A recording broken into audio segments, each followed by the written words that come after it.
Qui n'a jamais aspiré à être émotionnellement inébranlable? C'est un désir quasi universel. Pourtant, la réalité est souvent bien loin de ça. On se sent vulnérable, fatigué de devoir maintenir cette façade de force, alors qu'à l'intérieur, la moindre petite critique ou déception peut nous faire vaciller. Et si, justement, cette quête pour éviter la douleur à tout prix était précisément ce qui nous maintenait en otage? On rêve souvent d'un jour où le rejet, la trahison ou la perte ne pourraient plus nous atteindre. D'un jour où il serait possible de ne plus ressentir cette angoisse silencieuse qui nous grignote de l'intérieur, même quand on fait semblant que tout va bien à l'extérieur. C'est un désir profondément humain. Et c'est là qu'on tombe sur le paradoxe central de toute cette analyse. Tant qu'on essaie d'éviter la douleur, c'est elle qui continue de nous contrôler. En essayant de s'anesthésier, de se surprotéger, de se cacher, on reste en fait prisonnier de ce qui nous entoure. Le chemin vers la vraie force n'est pas du tout celui qu'on imagine. Bon, alors plongeons dans le vif du sujet. On va commencer par déconstruire une idée fausse, mais alors une idée très répandue sur l'origine de notre souffrance émotionnelle. C'est une idée qui, une fois comprise, a vraiment le pouvoir de changer la perspective sur pas mal de choses. Voici le principe de base. Les événements extérieurs, que ce soit des mots durs, des déceptions, ne sont pas la cause première de notre douleur. Ce sont des déclencheurs. En fait, ils n'ont le pouvoir de nous blesser que s'il y a déjà une blessure ouverte à l'intérieur de nous. Cette distinction, elle est absolument essentielle. On croit souvent souffrir à cause des mots de quelqu'un, mais la vraie source, c'est une insécurité intérieure bien ancrée. On pense que c'est le rejet qui nous brise, mais il ne fait souvent que réactiver un vieux traumatisme. C'est exactement pour ça que certaines personnes peuvent traverser de vraies tempêtes et rester lucides, tandis que d'autres s'effondrent face à un simple commentaire. Le problème, ce n'est pas l'événement, c'est la blessure qu'il vient toucher. D'accord. Si le monde extérieur n'est qu'un déclencheur, alors la question c'est qui tire vraiment les ficelles? On va maintenant s'intéresser à la force qui dirige réellement nos réactions émotionnelles, notre inconscient. Il ne faut surtout pas voir l'inconscient comme une sorte de grenier passif où l'on stocke de vieux souvenirs. Non, c'est une force active, hyper puissante qui opère complètement en dehors de notre conscience. C'est tout un système de souvenirs, de traumatismes, de peurs qu'on ne veut pas affronter, mais qui en coulisses continue de décider ce qu'on ressent et comment on agit. Et cette citation de Jung, elle est juste percutante. Elle explique tellement de choses. Pourquoi on répète les mêmes schémas? Pourquoi on tombe dans des relations toxiques qui se ressemblent toutes? Pourquoi on s'auto-sabote? Ce n'est pas le destin. C'est notre inconscient qui essaie de nous réveiller, mais on insiste pour rester endormi. Bon, maintenant qu'on a un peu mieux cerné le problème, passons à la solution.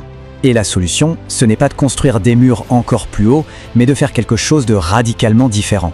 Mettons en contraste la stratégie la plus commune, mais qui est défaillante, avec le chemin que propose Jung, celui de l'intégration.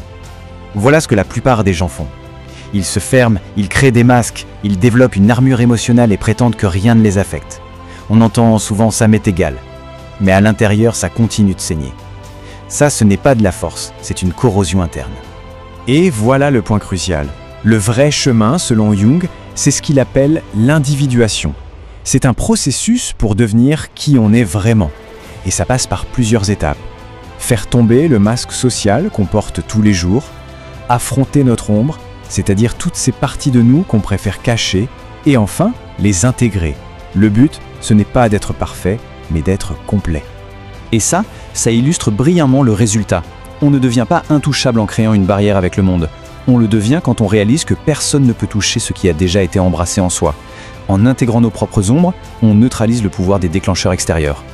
Mais soyons clairs, ce chemin d'intégration, il est souvent douloureux. Alors, quel est le but de cette souffrance? Il faut la recadrer, non pas comme un signe de faiblesse, mais comme un messager. Un message nécessaire et plein de sens. Jung voyait la souffrance d'une manière complètement différente de la nôtre. Pour lui, la douleur, c'est le messager de l'âme, c'est l'alarme de l'inconscient, c'est le langage que notre être tout entier utilise pour attirer notre attention, pour nous signaler que quelque chose doit changer ou être examiné de plus près.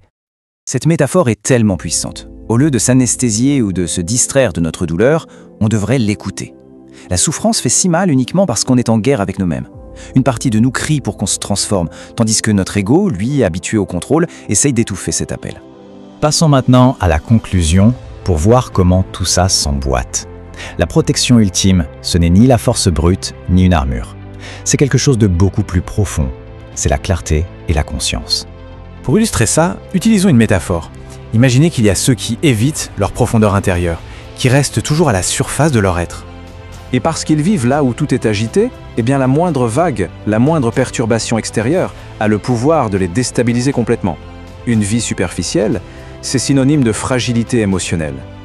Et à l'inverse, il y a ceux qui ont le courage de se tourner vers l'intérieur, de vraiment plonger dans les profondeurs de leur propre psyché.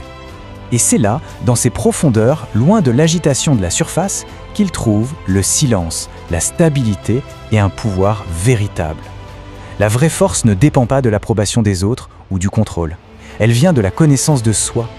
Cette dernière citation de Jung résume absolument tout le message. On passe nos vies à résister à nos peurs, à nos blessures, et tout ce qu'on y gagne, c'est l'épuisement. La véritable immunité émotionnelle, ce n'est pas la dureté, c'est la clarté. La transformation vient de l'acceptation, jamais de la résistance. Ce qui nous laisse avec une question fondamentale, pour chacun. Au lieu de fuir la douleur, que se passerait-il si on prenait le temps de lui demander ce qu'elle essaie de nous enseigner? Qu'est-ce que l'inconscient essaie de nous révéler à travers elle? La réponse à cette question, c'est peut-être le début d'une véritable liberté.